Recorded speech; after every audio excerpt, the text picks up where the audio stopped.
Hello mga panadero, kumusta? Muli po tayong magbabalik sa ating paggawa ng for this video guys, gagawa ko ng choco roll. Choco roll ginagawa ko ngayon mga guys.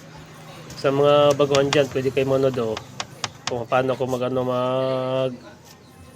figura ng choco roll sa pag hindi pa marunong diyan. Pwede kayo manood diyan kung paano para makakuha kayo ng technique.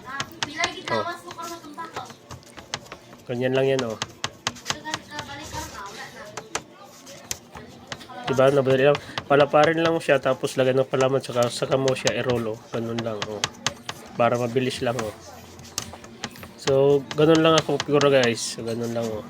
Sa mga marunong na, ay alam na nila kung paano. Sa mga baguhan lang to, para sa mga baguhan. Hindi pa nga masyado marunong oh. Ganun lang oh. Sa mga gusto rin matuto, ganyan lang. Diba, ganyan lang kasimple.